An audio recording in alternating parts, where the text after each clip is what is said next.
como pueden ver ustedes, ya nos encontramos en otro estudio que, por cierto, va corriendo muy bien.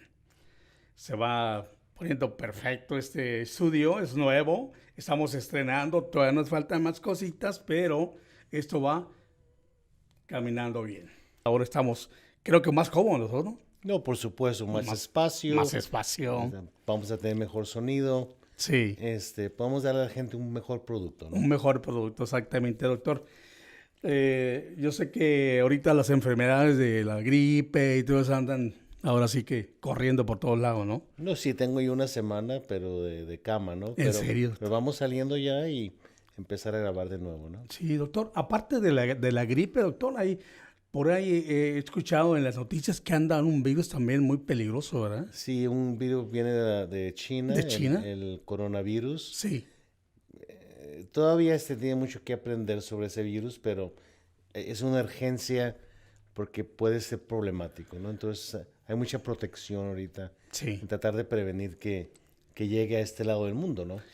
Pero ya tenemos aquí en Estados Unidos, En ¿verdad? Estados Unidos hay dos casos, la última vez que yo me di cuenta, uno en Sí. Seattle, en el estado de Washington, y parece que hay un caso en Texas, Sí, en Los Ángeles creo también. y en Los Ángeles también, sí. Pero eso no tenemos que preocuparnos por ahorita sí, de momento, así como... Mira, como todo lo que tiene que ver con salud, el mortificarte no te ayuda si no previenes, ¿no? Ujú, Entonces, tienes que hacer las cosas naturales sí, para tratar de prevenir contagio, ¿no? claro. Entonces, sobre todo si estás con gente que vino de China, Híjole. que tiene calentura, pues aléjate un poco, ¿no? Tienes que tener un poquito de precaución. Pero el pánico no nos ayuda tampoco, ¿verdad? Tenemos que ser racionales en este tipo de situaciones. Voy a tener que llamarle al tío que no venga. No, tenía que venir el tío de China, no, no, no. Exacto. Vale más que no venga, doctor. Otras cosas que están pasando en ese momento, antes de entrar al tema, el tema de la guerra, del tema de ahora, de los gobiernos y todo eso, ¿eso también como que nos desbalancea un poco, doctor? ¿O no tenemos que tomarlo tan en cuenta, sí? No, todo lo que crea incertidumbre Incertidumbre, sí. crea problemas, ¿no? Sí, Entonces, el no saber tiene complicaciones y tiene consecuencias, digamos, ¿no? claro. Entonces, dependiendo de dónde estés tú en tu vida, cuáles son tus necesidades y cuáles son tus perspectivas de vida, puede ser que te afecte o que no te Sí, afecte, ¿no? Entonces hay gente que se mortifica más, gente que se mortifica menos, sí. pero son cosas que hay que estar al pendiente, hay que estar informados, Ujú. pero no dejarse uno ir con el juicio que hace otra gente. De mi punto de vista, la responsabilidad de la gente que da noticias es darnos noticias para que nosotros hagamos nuestro propio juicio. Lo que ha sucedido en los últimos 20, 25 años es que se nos dan las noticias ya digeridas, digamos, ¿no? Sí, claro. Entonces, en vez de darnos noticias, nos dan juicios. Sí, sí, sí. Entonces, el juicio es muy problemático porque se presenta como una realidad, ¿no? Entonces, tiene uno que aprender a tener un poquito de cuestionamiento, digamos, ¿no? No, Sí. no tomar las cosas como se dice. No todo lo que ves en la televisión o lees en el internet es cierto. Es writing, doctor. Doctor, sí, y tenía yo tiempo en pasados programas preguntarle sobre esa incertidumbre, ¿no? De cuando explotó la noticia y todo el mundo andamos así como... Yo vivo cerca donde hay muchos helicópteros y cuando oigo helicópteros hasta le hago así, doctor. Digo, ay, Dios mío de mi vida. Digo, no, le tengo que preguntar al doctor. Doctor, pues de ahí viene, hablando de guerras, doctor. Me he puesto yo a mirar algunos documentales de los soldados. Exacto. ¿Los preparan, doctor, exactamente para que vayan a la guerra? Hay dos tipos de El marín, soldados, por ¿no? ejemplo. No, claro, o sea, la gente que está... Tú tienes que entender que en Estados Unidos principalmente tenemos un ejército profesional, Sí, no es un ejército voluntario. Entonces, la gente que va al ejército va con la idea de preparación. Entonces, el ejército profesional es muy diferente que el ejército de conscripción, digamos, ¿no? El ejército que se lleva porque es tu obligación Ok, prestar ok, servicio ok. militar, ¿no? Sí. Entonces, la gente que está en el ejército en Estados Unidos tiene una preparación bastante significativa, ¿no? Están muy preparados para las áreas en las que ellos están, ¿no? Porque los Marines son unos, la Fuerza Aérea es otra, las fuerzas especiales son otros, entonces todos ellos tienen sus áreas de especialización. Eso es lo que hace el ejército de Estados Unidos tan valioso, digamos, ¿no? Porque es Ujú. realmente un ejército profesional. No sé, he visto series, pero son series, ¿verdad? De que muchos de ellos se suicidan mejor en la guerra y no seguir peleando. Siempre se me ha metido mucho en la cabeza el suicidio. ¿Por qué es el suicidio? Mira, el suicidio es algo muy sencillo. El suicidio es la terminación de tu vida voluntariamente. Voluntariamente. O sea, que tú decides, ya no quiero vivir. O sea, en términos generales, eso es lo que es el suicidio. Ahora, desde el punto de vista psiquiátrico, es una situación bastante compleja, ¿no? ¿Por qué? Porque tenemos que estar analizando causas, complicaciones, gente que es vulnerable. Ujú. Entonces, cuando tú hablas de los soldados, por ejemplo, ciertos grupos de soldados que han estado en batalla, por ejemplo, cierto grupo, no todos, tienen un riesgo de suicidio más alto. Entonces, cuando nosotros Ujú. hablamos de suicidio, no hablamos de cosas absolutas, digamos, ¿no? Hablamos de riesgo. ¿Por Ok. qué? Porque el suicidio es como, ¿cómo te diré? Como la enfermedad cardíaca, ¿no? La enfermedad del corazón. Ujú. Nosotros no podemos predecir se va a suicidar, pero podemos saber quién está a riesgo. Entonces, nuestro trabajo en psiquiatría no es tanto la prevención del suicidio individual, es la prevención del suicidio socialmente, bajando el riesgo. Entonces, para poder bajar el riesgo, tenemos que identificar la gente que está a riesgo. Entonces, por ejemplo, si tú tuvieras un ataque al corazón, digamos, ¿no? Y vas al hospital, te tratan, y tú le preguntas al doctor, doctor, ¿me va a dar otro ataque? Entonces, el doctor te va a decir, no sé, pero te puedo decir que Ujú. estás a riesgo. ¿Por qué?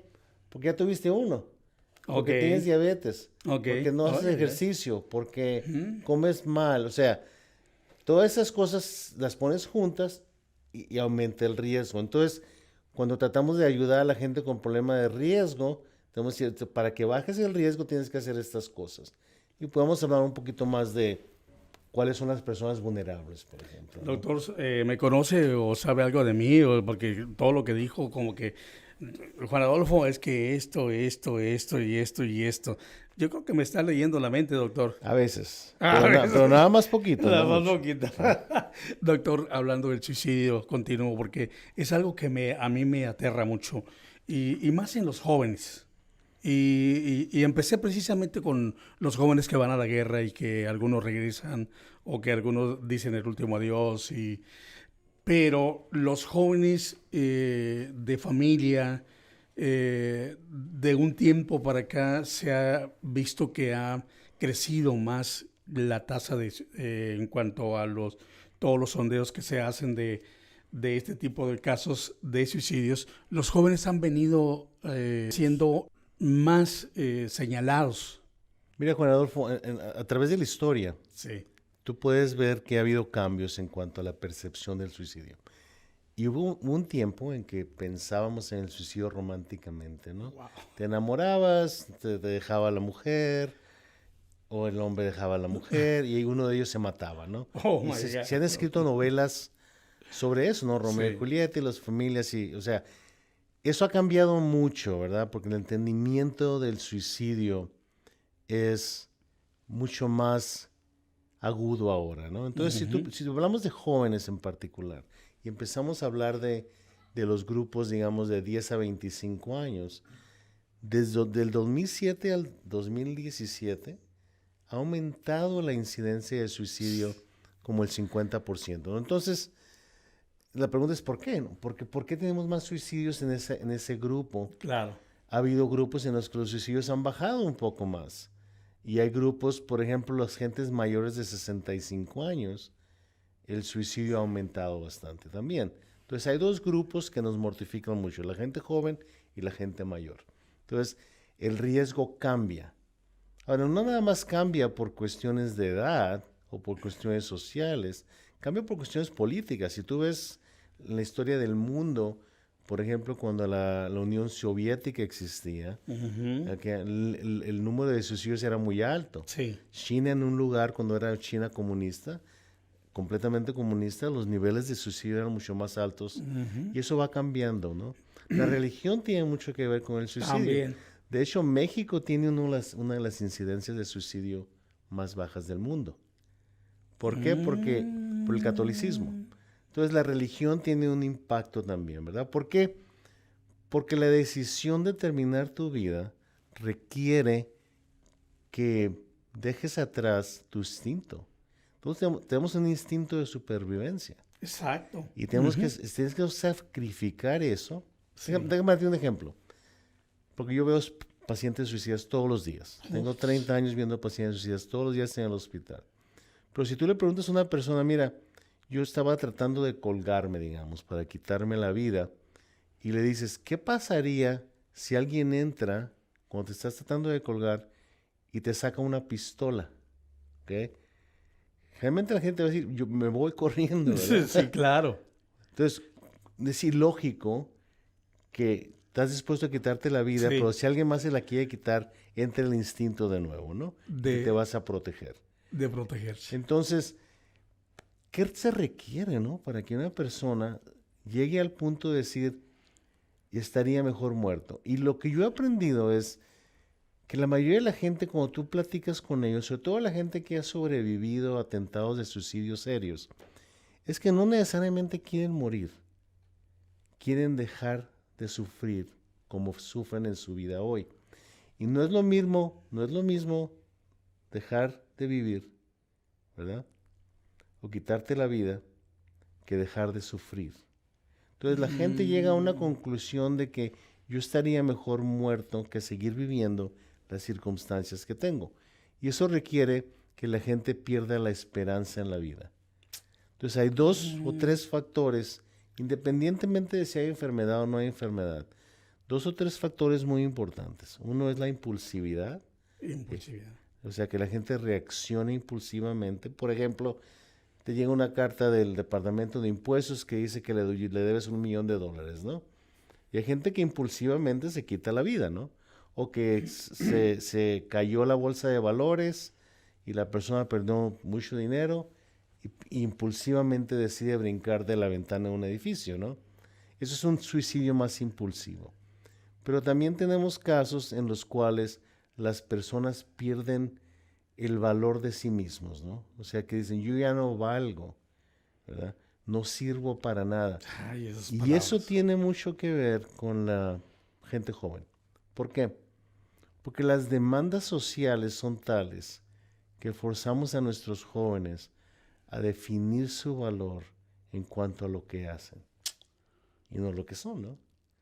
Vaya, Idealmente nuestro valor no está basado en lo que hacemos. Doctor, pero ¿cuáles son las ideas que alberga un suicida? Mira, generalmente la persona que tiene ideas suicidas no te lo va a decir abiertamente. Generalmente la gente que tiene ideas suicidas o va a actuar en ellas o te va a manifestar ciertas conductas que tú tienes que identificar, ¿verdad? Muy raramente, por ejemplo, yo veo en la clínica, ¿no? Llega un paciente y está deprimido, un muchacho de 15 años, y te dice, me siento triste, estoy cansado todo el día, mis calificaciones han bajado mucho,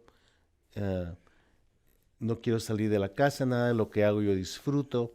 Entonces yo le tengo que preguntar, ¿te has sentido tan mal que piensas que estarías mejor muerto?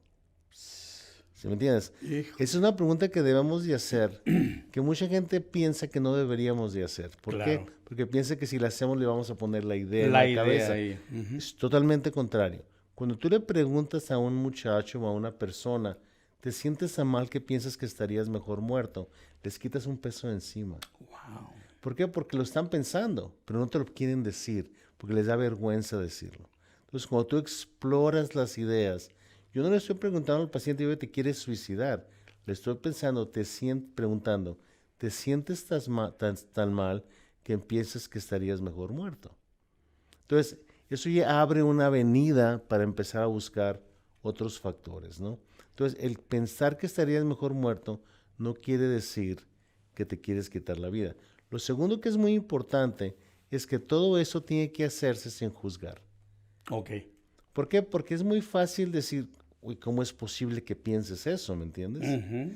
O sea, si juzgamos a la persona, la persona se cierra, ya no quiere hablar de nuevo. Entonces, queremos invitarnos a que exprese sus sentimientos para darles opciones, ¿me entiendes? Ok, interesante, doctor.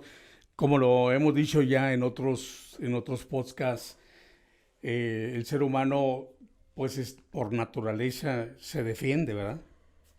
Como ya Por lo supuesto. hemos platicado ya en otras ocasiones. En el caso de los suicidas, ellos eliminan el El instinto, ¿verdad?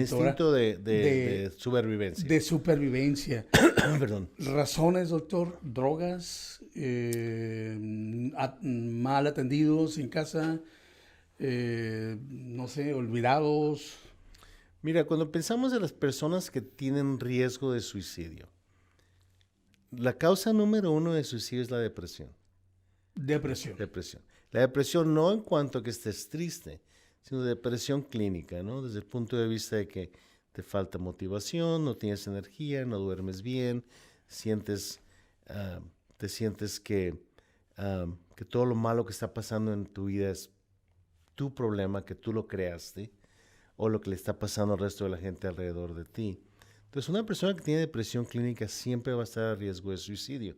Entonces, nosotros en nuestro trabajo, siempre que viene una persona deprimida, exploramos la posibilidad de ideas de suicidio. Y es muy interesante darte cuenta que la mayoría de la gente que tiene depresión clínica, en algún punto de la enfermedad se ha sentido tan mal que ha pensado en suicidio.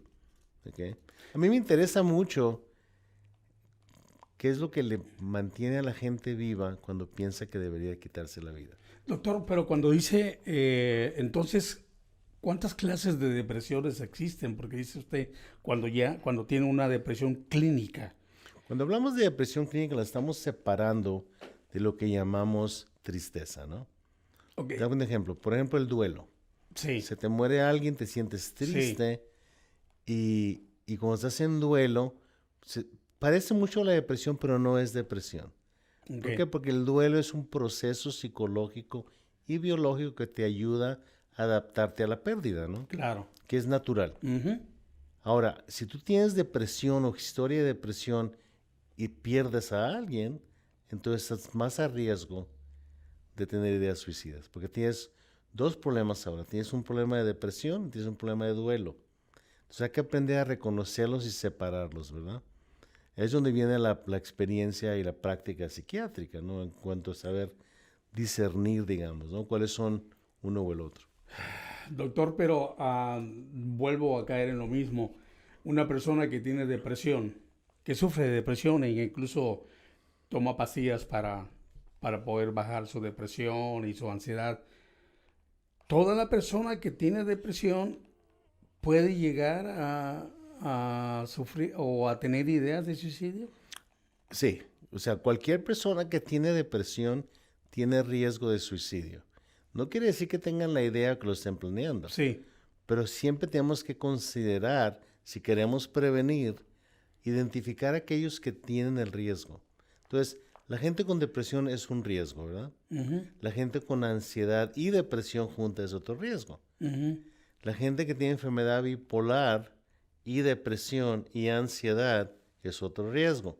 Entonces vas acomodando los riesgos para darte cuenta cuáles son los riesgos que existen, ¿no? Estos son riesgos puramente basados en enfermedad, pero hay riesgos psicológicos y hay riesgos sociales, ¿no?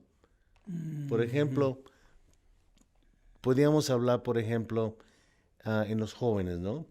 El acoso en la escuela, el claro. bullying famoso, ¿no? Ujú, Entonces, eso crea un problema para el niño.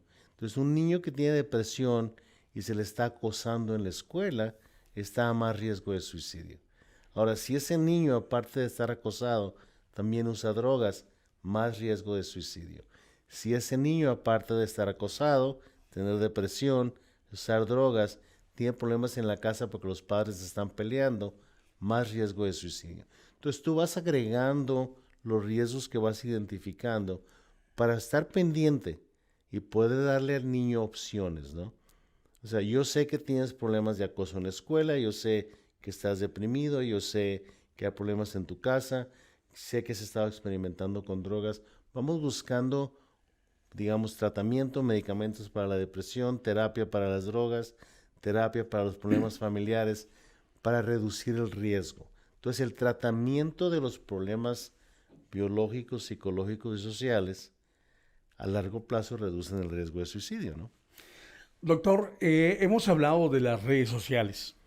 En los 90 no había. 80 pues tampoco, no, obviamente. ¿Usted cree que el mal uso de las redes sociales puede llevar a un joven al suicidio? No, por supuesto, hay muchos ejemplos. Sí. Algunos muy publicados de jóvenes que se han suicidado por la manera que se les ha tratado en las redes sociales. Hay jóvenes que se han suicidado en las redes sociales. Entonces, debemos estar al pendiente de la gente vulnerable de nuevo. El problema de las redes sociales es que abre la puerta socialmente a gente y muchachos que a lo mejor no están preparados para el desgaste social, ¿no? La interacción social. Entonces, ellos perciben la red social como su medio ambiente de soporte, ¿no? Entonces, si tú pierdes el soporte que te piensas o irracionalmente pensabas estaba dando un soporte social y lo pierdes de repente, es otra pérdida. Entonces, pérdida es otro riesgo de suicidio. Cuando perdemos algo valioso, ¿no? Bueno, yo quisiera dirigirme pues, a todo nuestro auditorio, ¿no? De este podcast. Perdón, doctor, pero yo también ando Sí, lo oigo. un poco malo de mi garganta.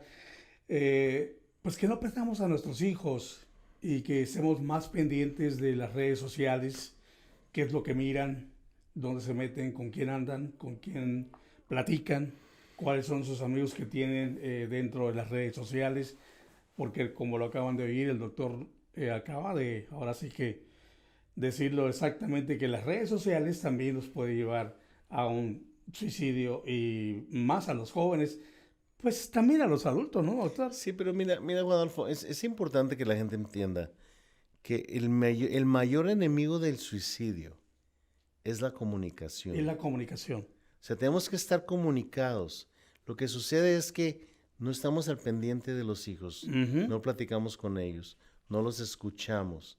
O si ellos hacen de alguna manera buscan una comunicación con uno está muy ocupado. Sí. Después. Entonces, uno tiene que escuchar, no nada más oír lo que están diciendo. Hay que escuchar lo que está diciendo. ¿Qué me está tratando de decir? ¿Verdad? Porque lo que sucede es, sobre todo en el adolescente, la naturaleza del adolescente es separación. O sea, el adolescente se enoja contigo porque está practicando separándose de ti. Exacto. ¿Por qué? Porque naturalmente ellos tienen que vivir su vida propia. Claro. Y es mucho más fácil separarte enojado que separarte triste, ¿no? Exactamente. ¿Okay? Entonces, ellos van a discutir contigo muy seguido. La mayoría de los padres están bien intencionados en la salud de sus hijos. Quieren lo mejor para sus hijos. Claro. Estamos dejando de fuera padres que son abusivos o padres que abusan a sus hijos físicamente, sexualmente, lo que tú quieras. O problemas de violencia doméstica, ese tipo de cosas. Pues en la familia promedio, mi experiencia, con más de 30 años haciendo esto, es que la mayoría de los padres no tienen nada que ver con el suicidio de sus hijos. Okay. Y es muy importante reconocer eso, porque ellos sienten que sí. O sea, yo he tenido pacientes que se han suicidado, jóvenes que se han suicidado y tengo que trabajar con los padres en el proceso después de un suicidio. Y es catastrófico para un padre perder a un hijo. Claro. Normalmente. Es 1000 veces más catastrófico perder a un hijo por suicidio. Exactamente. Doctor, para terminar, ¿cómo podemos evitar el suicidio en los jóvenes? Primero que nada, como decía antes, identificar la gente a riesgo. Y eso es una responsabilidad de los padres, de la escuela, de los amigos. Entonces, hay que escuchar, hay que ver si el muchacho se está aislando, si el muchacho está deprimido, si el muchacho tiene problemas de drogas, si el muchacho se aísla cuando tiene problemas en la escuela o con los amigos, si está pasando mucho tiempo en las redes sociales y lo vemos más irritable. O sea, hay que estar al pendiente, hay que saber lo que están haciendo nuestros hijos, ¿verdad? Hasta cierto punto requiere un grupo de gente que esté al pendiente. ¿Okay? Los muchachos siempre se van a comunicar contigo si sabes cómo comunicarte con ellos. Doctor, su cámara es para usted. Bueno, primero que nada, gracias por estar con nosotros. Número 2, recordar que el suicidio es uno de los problemas más serios que tenemos en los jóvenes. Causa número 2 de muerte en los jóvenes de 10 a 24 años. Y también es importante que escuchen a sus hijos. No nada más oigan lo que están diciendo, siéntense, pasen tiempo de calidad con ellos y eso les puede ayudar a que ellos tengan una vida más saludable y con mejor adaptación, ¿no? Entonces, vamos a estar de nuevo con ustedes pronto, vamos a tener otros podcasts, vamos a hablar un poquito de otros problemas por venir y de nuevo muchas gracias, suscríbanse con nosotros, mándenos sus preguntas y estamos con ustedes. Gracias. www.solotumx. Para que usted esté más cerca del doctor, usted puede mandar cualquier pregunta y lo podemos hacer programa. Aquí en este podcast que es Solo Tú con el doctor Lauro Amezcua Patiño. Muchas gracias y aquí nos vemos en el próximo.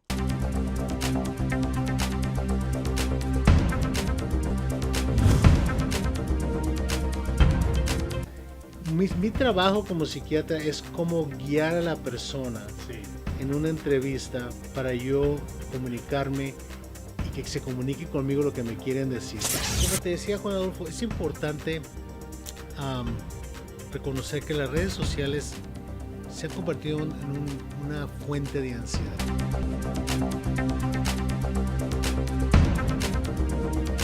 Cuando un paciente viene con depresión, realmente lo que me está diciendo es, estoy sufriendo a tal punto que me siento mal conmigo mismo, siento que no valgo, mi vida no tiene ninguna esperanza.